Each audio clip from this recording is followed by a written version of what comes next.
pessoal, quanto tempo não voltei aqui para esse canal, né? Quem pensou que estava abandonado, desprezado, desolado, na verdade foi só um hiato, só uma separação aqui momentânea. Estamos de volta. Eu sou a professora Emília Parente. Nós vamos trazer muitas dicas de português e redação e até atualidades para vocês. Vocês que me aguardavam, né, que já haviam feito a inscrição no canal, estavam esperando dicas, vez ou outra mandavam lá sugestões pro @profparente e sempre interagindo comigo. Eu quero dizer que estamos de volta com o nosso canal aqui no YouTube, muitas dicas, a partilha e a oportunidade de democratizar o acesso à educação e principalmente aqui falando de língua portuguesa, né, pela importância que nós temos, né, que dá a língua portuguesa, principalmente em certames oficiais, seja concurso público, seja seleções diversas, e também Enem, vestibulares e afins, nós estamos juntos, tá bom? Não desista de português. E eu trouxe pra gente retomar, né, assim, com um estilo bem cearense de ser,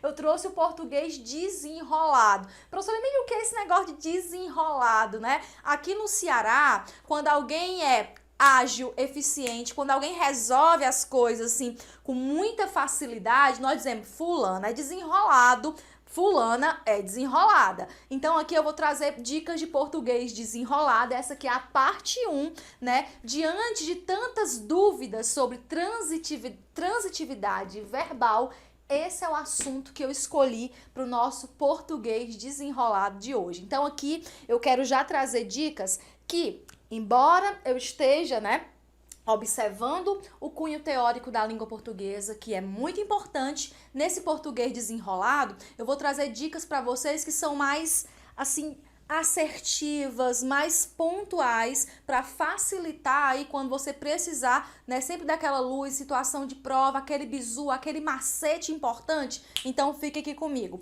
E para sem muita demora, né, eu vou falar de transitividade verbal. E quando eu penso em transitividade verbal, eu tenho que lembrar o seguinte, né, transitividade verbal, principalmente quando eu penso em verbos transitivos, direto ou indireto, né, que nós falaremos sobre complemento verbal, que complemento verbal são os famosinhos objeto direto e objeto indireto, né? São complementos verbais que lá na análise sintática da oração nós teremos como termos integrantes da oração. Então, para iniciar aqui esse assunto de verbo transitivo direto, verbo transitivo indireto, sabemos também que tem o verbo bitransitivo, que vai ficar para uma outra dica. Eu quero aqui falar principalmente quando o uso é de objeto direto e objeto indireto e qual é o macete, né? Qual é a dica para que você possa, em situação de prova, sempre acertar. Ou em situação de assinalar questões, ou em situação mesmo da própria escrita de redação. Então, vamos comigo. Eu vou falar de verbo transitivo direto, primeiramente. Então, um verbo transitivo direto, depois verbo transitivo indireto. Para começar, eu vou usar o verbo comprar e depois eu vou usar o verbo precisar, tá bom? Então, eu digo o seguinte, comprei livros novos. E eu vou dizer o seguinte, aqui, preciso de livros novos. Então, eu digo o seguinte, comprei livros, preciso de livros. E a pergunta, né, aqui eu tenho um sujeito oculto, né, residencial, elíptico, subentendido. Quem é que comprou, quem é que precisa? Eu comprei, eu preciso, ok? Quando eu digo comprei, é diferente de dizer assim, por exemplo, cresci, nasci, vivi, passei, né? Porque esses verbos cresci, vivi, passei, esses verbos eles são chamados de intransitivo. O prefixo in, ele está querendo dizer não, né? Ele traz uma carga semântica de não, né? Então, digo intransitivo, ele não transita, ou seja, ele não exige um complemento. Sozinho, quando eu digo passei, quando eu digo cresci, vivi, nasci, faz um sentido completo. Por mais que eu queira acrescentar detalhes, informações circunstanciais, mas propriamente acrescentar um complemento para tais verbos, isso não acontece na gramática da língua portuguesa. Então, vamos aqui comigo para estas duas situações que eu selecionei. Comprei livros, quem compra, compra alguma coisa, então livros aqui é objeto direto. E quando eu digo aqui preciso de livros, quem precisa, precisa de objeto indireto. Claramente, aqui de novidade você não encontrou nada, porque eu tenho aqui um objeto direto, um objeto indireto com a preposição. Mas eu quero trazer, né, por isso que eu tô chamando aqui de português desenrolado, uma dica que é fundamental para você gabaritar esse tipo de ocorrência ou em questões ou na parte escrita. Então vem comigo. Eu vou trazer aqui duas situações ilustrativas. Vou falar de comida, porque eu gosto de falar de comida, vocês já sabem, e porque também vai facilitar. Eu posso dizer assim, por exemplo, comi. Mais uma vez eu vou utilizar esse verbo, né? Já conjugado aí em primeira pessoa, né? Concordando direitinho com a primeira pessoa do singular, pretérito perfeito, né? Uma ação realizada. E eu vou dizer aqui gosto, tá bom? Comi e gosto.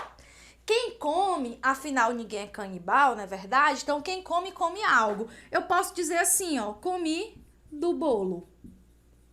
E eu vou dizer bem aqui, gosto de bolo.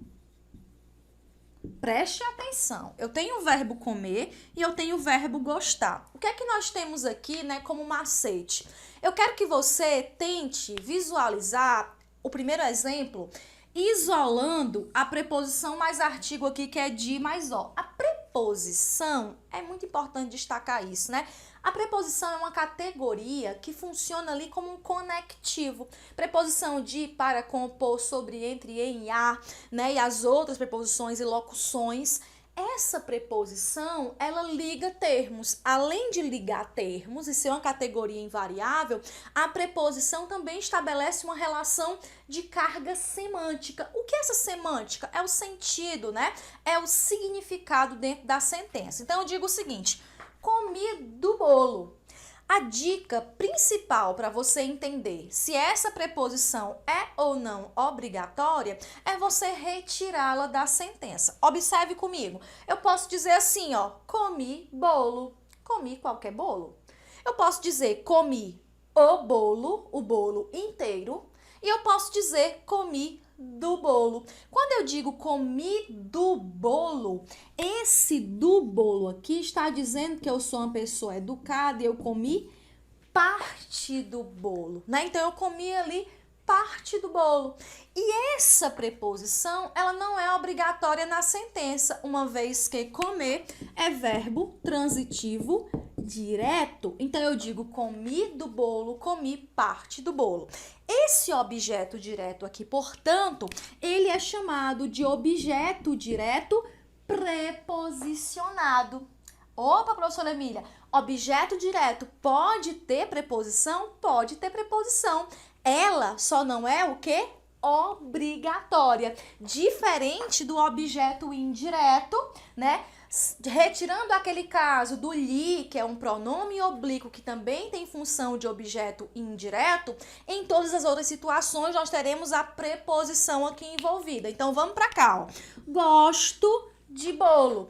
Quem gosta, gosta de algo ou de alguém. Quando eu digo gosto de bolo, esse verbo aqui é um verbo transitivo indireto e ele exige essa preposição. Então, de bolo aqui é um objeto indireto.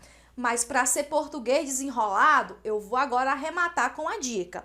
Eu posso retirar esse do aqui, ou apenas o de, ou seja, eu posso retirar a preposição do primeiro exemplo. Vamos comigo. Gosto do bolo, né? Eu digo assim, comi do bolo. Exemplo 1. Comi do bolo, comi o bolo, comi bolo. O mesmo não pode acontecer no segundo exemplo, ó. Gosto de bolo, gosto bolo. Não tem construção aqui, né?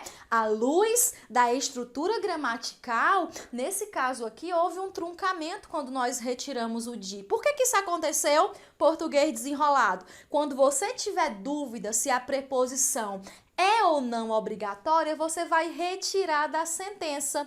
Onde acontecer aqui, em que momento, em que posição acontece uma quebra de estrutura sintática? É porque aqui a preposição é obrigatória, em 2 preposição obrigatória, em 1 é um objeto direto preposicionado, tá bom? Então, na dúvida, retira a preposição. É possível dizer come bolo. Não é possível dizer gosto bolo, né? Não é possível, à luz da norma culta, apenas escrever gosto bolo. Então, essa preposição, ela será o quê? Obrigatória, verbo gostar, verbo transitivo indireto, objeto indireto com preposição obrigatória. Nós ficamos por aqui, deixa o seu like, principalmente o seu comentário se você gostou da dica, se você gostou do quadro e quais são as sugestões de outros temas. Lembre-se, não desista de português, estamos juntos e até mais, valeu!